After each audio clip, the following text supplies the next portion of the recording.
These are Nebraska corn farmers. They work in acres, not hours, harvesting the energy and climate solutions the world needs. We are proud to stand with you. The success of tomorrow's soy industry depends on the actions we take today. The future is here, and the time to move is now.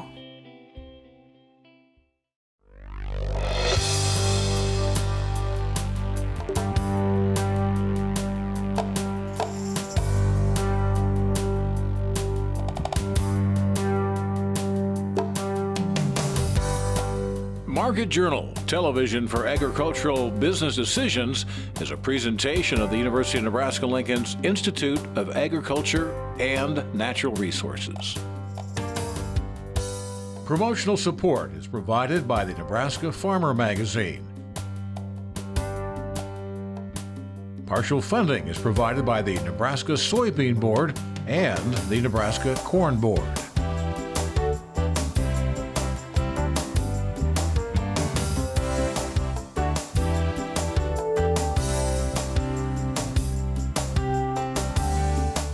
Thanks so much for joining us today on Market Journal. I'm Bryce Duskett.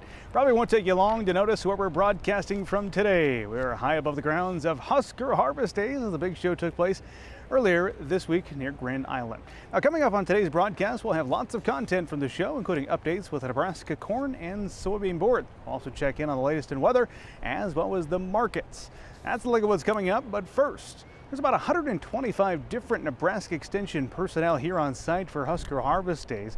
We visit now with the Dean and Director of Nebraska Extension, that is Dr. Charlie Stoltenow. Your presence from Nebraska Extension's perspective out here, this has to be, I don't know what to compare it to, but a great opportunity to visit with the stakeholders. Well, it's a huge opportunity, not only for our stakeholders, but new stakeholders. How do we meet people? I just had an experience of another organization walked up to me today and said, hey, we want to partner with you because we have these resources, but you have the infrastructure, you have the connections. That's what they're looking for. You have the connections. We want to help people. We have the resources, and that's great. That's what it's all about for Nebraska Extension and the things that we do, and we're so happy to be part of this. That's the opportunity moving forward, I have to imagine, is expanding the partnerships, continue to extend the reach. The Nebraska Extension, it is an institution that has been around for quite some time. A lot of people affiliate 4-H with Extension, but it goes much deeper than that. So I'm curious the kinds of conversations you're having and the different things you have set up in what's known as the Big Red Building out here. What's the angle that Extension's taking? Well, again, thanks. That Big Red Building reminds me of our latest initiative. Is the Big Three, right? Okay. Agriculture and food, inspiring Nebraskans and their communities, and health and well-being. And as I said previously, this organization wanted to come in on the health and well-being side, right? Because we have a lot of families out there that things happen, right? Unfortunate things. And how can we help people get through these so that we can continue those farms, those operations, or whatever that leads to prosperity in our our rural communities? The whole thing is it all works together. So the more that we can leverage our abilities, what we have with others, man, it's a win-win situation. I don't feel like you're a new person because I see you all the time around campus and elsewhere, Dr. Charlie, but 19 months you've been on the job as the Dean and Director. What have you learned about the state, the people, and the people who work for Extension in that time?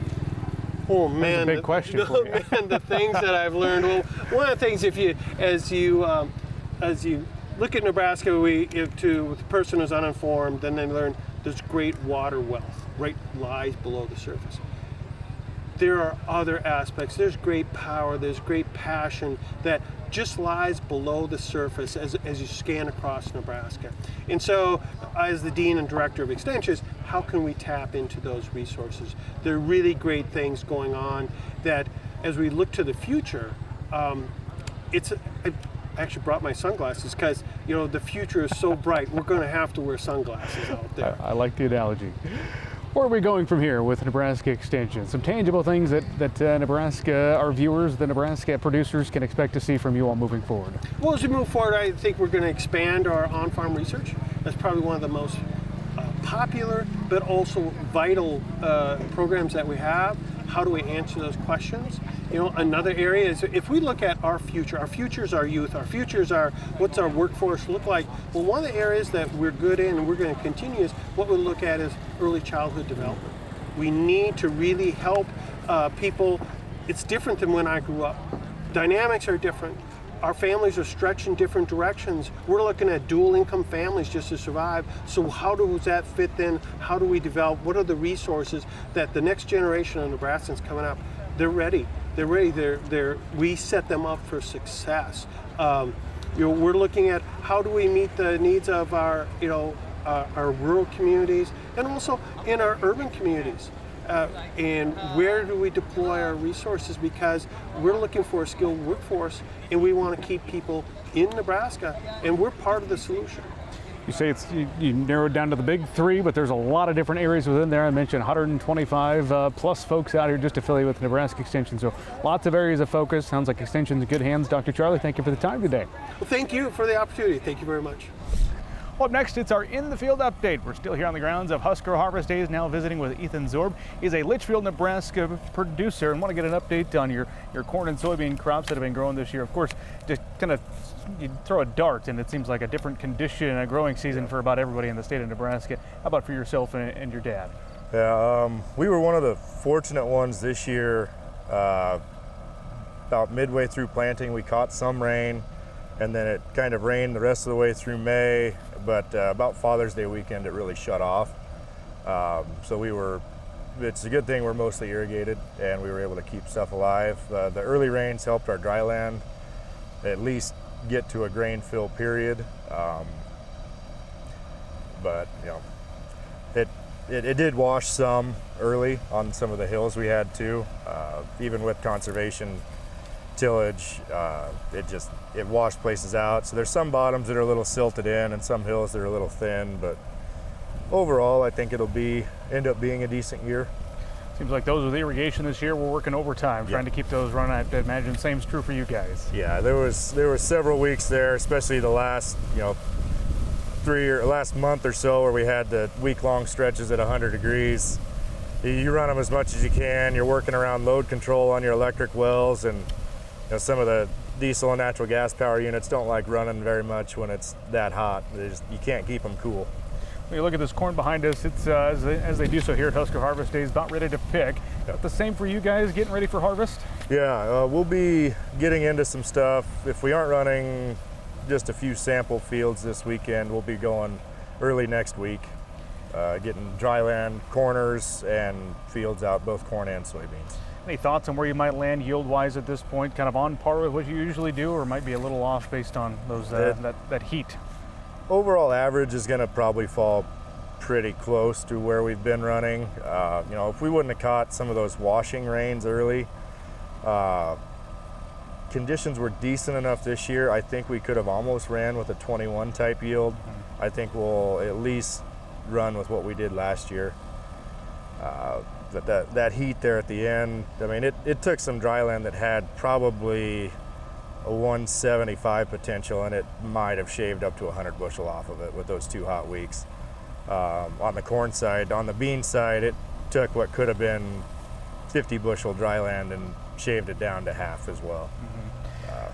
I'm sure it'll be a busy season for you when you guys get started. Hopefully, fingers crossed, Monday, Tuesday of next week, as you said. But we'll end on a positive note. What do you enjoy about the harvest season, about getting things going? Yeah, I'll kind of steal one from my dad there.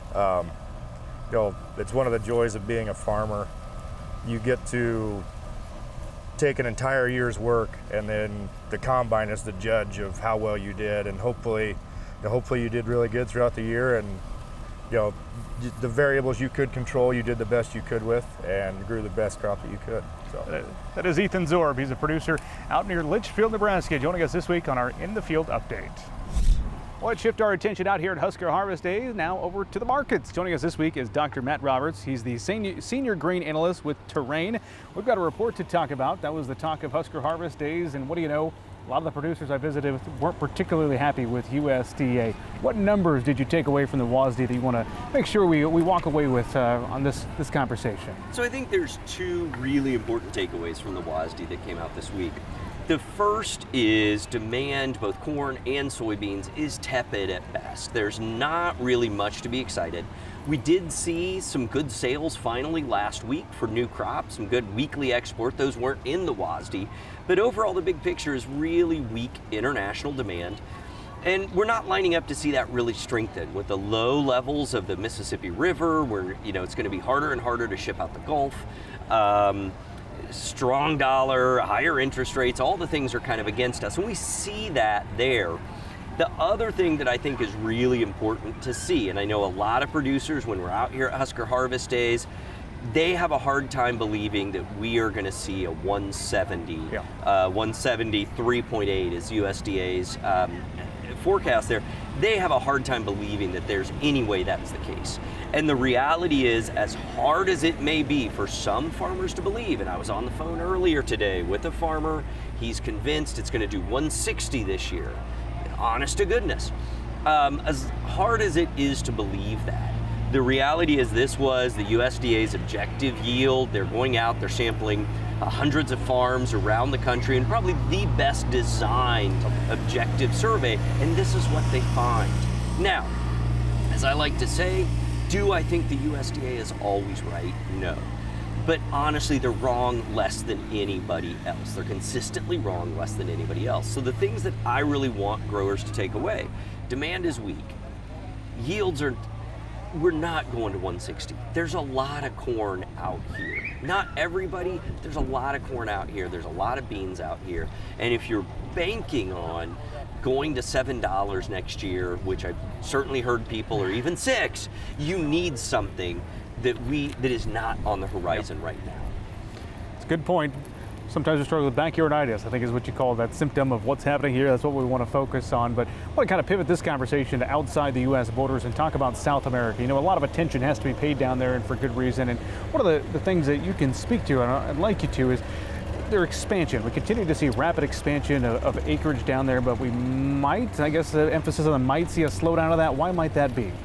Well, there's a lot of factors that go into particularly in Brazil, that rapid expansion in Mato Grosso that we've seen over the past 15 to 20 years. And most of that ground is what they call the Cerrados. Think of it as like savanna land. It's that stuff we saw in Mutual of Omaha growing up, though that was in Africa, this is in Brazil, converting that into row crops. The big issues to understand in Mato Grosso: very high rainfall, 70, 80 inches, very, very sandy soil, okay? So huge rain, very sandy soil. So it's really almost like the world's largest hydroponic farm. Any nutrients that you want your crop to have, you've got to supply there. So intense logistical demands, both going in and out of that region in a country that really has third world infrastructure. So as we look at this expansion we've had in Brazil, yes, the last couple years we've seen acres expand.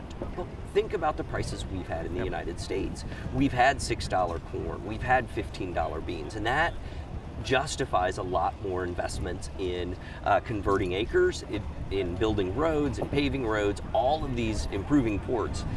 Now as we back off, okay, as prices back off, it's much, much harder in Brazil to keep those levels of expansion going. And what we're seeing is a lot more tightness, particularly on the corn side, with those inputs they've got to bring in, not just carry out. So I think there is, at these kinds of price levels we're seeing, yes, we know right now we're getting export competition, but as we start to look to next year, I think there is some hope that this will slow down. This acreage expansion is going to pause a little bit and allow global markets to catch its breath. We'll keep an eye on that for sure. Yeah. Back here in the U.S., last time you and I visited was down in Kansas City. I think that was last November. And we were talking about this push to electric cars and how that might influence ethanol.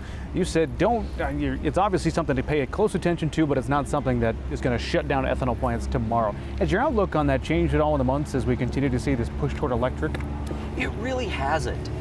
I think that it's a great story that electrification is gonna run gasoline out. It's gonna run everything else out. But the reality is, as all of your viewers know, First of all, cars are incredibly more expensive now. Average new car in America is $47,000. And so as a result, we're keeping older cars longer. We're holding on to them. They're less electrified. There's certainly indication that it is harder to keep electric cars on the road for 10 years, 15 years, 20. I have a 30-year-old car sitting in my driveway right now that I love. That's not going to be a thing with electric vehicles. But even in these mandates, California and the states that align with it, those aren't really going to have an impact on ethanol and for another 10 years. We'll start to maybe feel it in 5 to 7. 10 years, we will start to measure it. 20 years before it really matters, man. And so I'm not really bearish on the outlook for ethanol over the next 5, 10, 20 years. And honestly, 20 years out, the world's going to change so much. I'm not sure it's worth talking about. Who knows what it's going to look like at that point. Exactly. Matt, we really appreciate the update. It's good to catch up with you again. Thank you so much, Bryce. It's nice to see you. Fun to have the thoughts from the folks there at Terrain. Now, coming up next week, we'll be back in the studio with one of our regular market analysts. As always, here on Market Journal, we invite your thoughts and your questions for those that we have on the program. So be sure to email us or get in touch on social media. Up next, soybean cess nematode. You heard us talk about it here on Market Journal. It can be called the silent yield killer. That's because often there's no visible symptoms of SCN in the field except for a noticeable yield drag. But there are several strategies that farmers can employ to deal with a blow against this soybean enemy. That includes testing for SCN out in the field, planting resistant varieties, and rotating sources of resistance in the seed. You can learn all the details about beating SCN in the September issue of the Nebraska Farmer. Up next, we catch up with Nebraska Extension Ag Climatologist and Market Journal's Chief Meteorologist Eric Hunt. We did so out here at Husker Harvest Days. Well, Eric, let's dive into the world of weather and talk about all that's happening here. We'll do a long-range forecast in a second, but first, couldn't ask for better weather for a farm show. Oh no, this is perfect. This is probably the nicest weather I've ever seen for Husker Harvest Days. Got a light breeze at about mid-70s. That's pretty darn good. Yeah, usually isn't it? it's either 55 or 95 out here. Yeah, I remember last year, it felt like a furnace with the wind blowing as hot as it got. Let's talk about, as we look to the next week in terms of weather on the temperature front, of course, a lot of combines are starting to roll across the field. What can we expect temperature-wise? Temperature-wise, I think we should be looking at fairly seasonal conditions for the next week to 10 days. Maybe a bit cooler as we head toward the end of next week and into the early part of the week after that. There is a potential for wise precipitation later this next week. A little bit uncertain in terms of models, but things are shaping up where we are starting to maybe head into a little bit of a stormier pattern as we get toward the end of the month here. On the weather front, you never like me to try to pinpoint you down and to make you commit to something, but when you say widespread, we're talking across the state of Nebraska. Any idea on precipitation amounts that we might be able to see with that system? At this point, amounts are probably a little harder to say, but some of the model projections that I've seen so far for about that 7 to 10 day would actually say that most of the eastern 2/3 of the state could get an inch, inch and a half of rain. As we look at the past few weeks, man, we had some hot days in there. You and I talked about that in some of the previous broadcasts, but is it safe to say the hot weather is behind us at this point in the fall?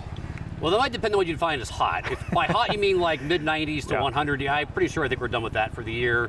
Okay. We can't rule out some more days, the upper 80s, low 90s for anywhere in the state, but I feel pretty confident we're done with the significant amount of heat. We probably are going to see temperatures stay fairly seasonal to maybe slightly below seasonal at times as we head toward the end of the month and into October. We do begin, as harvest is underway, we begin to get some concerns about frost. Any thoughts on that? If we perhaps could see an early frost this year, is that one of those tough things to predict? Frost is hard to predict just because, sometimes frost can vary a lot by elevation and just low-lying areas. I feel pretty confident saying that I don't see any frost on the horizon in the next week. But, of course, especially as you get to the western part of the state, late September, there's always that chance of frost after you get a good cold front. And it does look like we are going to start getting some stronger troughing into the central U.S. as we head toward the end of the month. Out ahead of that, we'll probably see some storms. And behind that, I think we will have to start watching out for some scattered frost, particularly in north central and western Nebraska, and in particular at higher elevations. Okay. Well, as we look back on this past growing season, we came into it seems like almost across the entire state of Nebraska, we're in drought conditions, particularly in the west and more central areas. We made a dent in that, but large drought remains in portions of eastern to central Nebraska. I guess as you look toward the fall, any relief ahead on that front, or is that something we might have to wait till next spring to be thinking about? Well, the CBC's official forecast right now is basically persistence of drought. And I mean, their last outlook, which was released earlier this month, basically showed that there was going to be some redevelopment of drought in parts of the western Corn Belt and central Great Plains where you don't currently have it. My thought is I think we will start seeing a little bit more relief in parts of the state as we head into October. But again, there is drought, particularly in parts of South Central, Central, and Northeastern Nebraska, still really, really bad. So we got a long way to go before we really clear a drought in those areas. Seems like the Farmer's Almanac, they always want to predict what kind of winter we're going to have. Any key indicators, I guess, as we look out to the winter of what hard winter, soft winter, that greatly depends on where you live in the state of Nebraska, doesn't it? If it is, we are definitely in an El Nino, and I think we're going to start seeing more impacts to our weather from El Nino as we head into October, November. Traditionally, El Nino winters here are generally a little bit milder. They can be wetter, particularly in the southern part of Nebraska and eastern part of Nebraska, which this year that would be great if we could get some decent moisture. Now, of course, if that falls after the soils are frozen, then that's not always worthwhile. But my forecast right now is for it to be generally about seasonal to mild and wetter than we've been probably in the last 2 or 3 winters, with more snowfall and probably more overcast days than we've probably had in a few years. All right, we'll keep a close eye on all of it. Plus, we'll have you on the weekly show to discuss what you're seeing week to week. That Absolutely. is Nebraska Extensions, Eric Hunt. Moving along now, this is pretty cool. You might see it behind us. We are sitting in front of the Women in Ag exhibit. This is the first time that the Women of Ag have had a presence like this out here at Husker Harvest Days. So joining us to discuss that is Nebraska Extension Educator Jessica Groskopf. Jessica, great to have you here on Market Journal. Thanks for having me. I want to talk about this booth and the importance of having this dedicated space to those involved in the ag industry that happen to be female. Talk about that. So we're super excited that Women in Agriculture has a place here at Husker Harvest Days. And this is our opportunity to celebrate the role that women have always played in agriculture. I like the way you put that. It's nothing new for women to be involved in agriculture. It seems like the statistics continue to grow, though, of those involved, heavily involved in the ag industry that are female. Can you share some of the statistics behind that? Yeah, about 1/3 of farms and ranches in the state of Nebraska are operated by female producers. So it's that option where we're seeing that grow. We're also seeing more heirs happen to be female landowners. So that's something that's exciting as well. Your booth here at Husker Harvest Days, what was your goal? Yeah, our goal is just to share the word about what Nebraska Extension is doing for this important audience. So we're sharing all of our upcoming events and activities and doing some fun giveaways while we're here. It's always a good thing. You get people in with those. Yeah. I want to talk about an upcoming event you have that's taking place next week in Broken Bow. It's a conference of sorts. What can you share with us? Yeah, so next week we'll be at the Heard That conference. And that conference is focused specifically on livestock producers. So it's a 2-day event where we will start with a tour of Adams Land and cattle, some hands-on workshops, dinner at Kincaidor Brewing. We'll follow up with the next day. We'll be at the One Box Convention Center where we have some workshops and a keynote speaker, Callie Thorne. And to round out the event, we have legendary horseman Kurt Pate. What do you want to attend this event, Jessica? Anybody who's interested in agriculture and the livestock industry in particular is welcome to attend, but of course we're focused on women. And we're also offering some vet med CEUs while we're there. So if you need some vet med credits, come out and join us. What are the specific tangible learning things that you hope people will be able to walk away from that event with? Yeah, so this event is really fun because we get to do a lot more hands-on style things. So for example, we're going to be doing body condition scoring of horses. And again, we have that horsemanship demonstration. So there's a lot of different opportunities for producers to come out and learn. As you program these kinds of events from Nebraska Extension's perspective, do you have a calendar? I mean, I know you do a lot of events throughout the year. This is just one of the many. How do you go about doing that? Yeah, so we really focus on our fall and winter time period, and that's where we focus on. But we also go to our clients and ask them what they want to see. So we're constantly trying to find those items for them to participate in. Jessica, great to visit with you. I want to give you the final word. What's on your mind as we interact with folks out here at Husker Harvest Days? Yeah, as we come into fall, I think it's important that we have a safe and bountiful harvest and focus on our mental health and well-being here. That is Jessica Groskopf, Nebraska Extension Educator. We continue our coverage out here of Husker Harvest Days as we visit now with a representative from the Nebraska Soybean Board. That is Anne Mies, a director for the Nebraska Soybean Board member, as well as a farmer from the Elgin, Nebraska area. And great to have you out here at Husker Harvest Days. I'm curious, your favorite part of walking around this show? Well, for me, it's the people I see and the enthusiasm for our industry of ag. I mean, this is amazing that right here in central Nebraska we can have this amazing show. I agree. Well, this is our Crop Talk segment where we like to discuss all the things happening in the world of crops, and particularly want to have this conversation with you about the work of the Nebraska Soybean Board to develop these markets and get an update of some of the work that's happening. So I guess I'll turn you the floor. It seems like the demand for soybean oil continues to rise. Absolutely.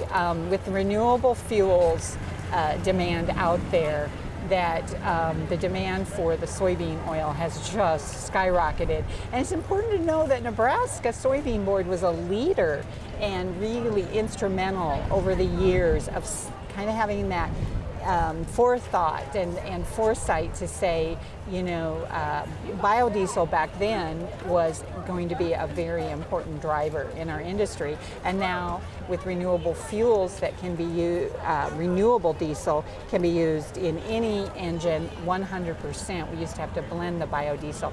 The demand is there. Yeah, it seems like there's a lot of success stories we see on some of the quarterly reports. I can't remember the stat exactly, but we saw a big increase year over year on that front. And to that point, there's some new facilities coming online to meet the demand in Nebraska, right? Absolutely, it's pretty exciting. It's a game changer. We have 2 new crush facilities coming into Nebraska, one in Norfolk, Nebraska, Norfolk Crush, and AGP is putting one in David City.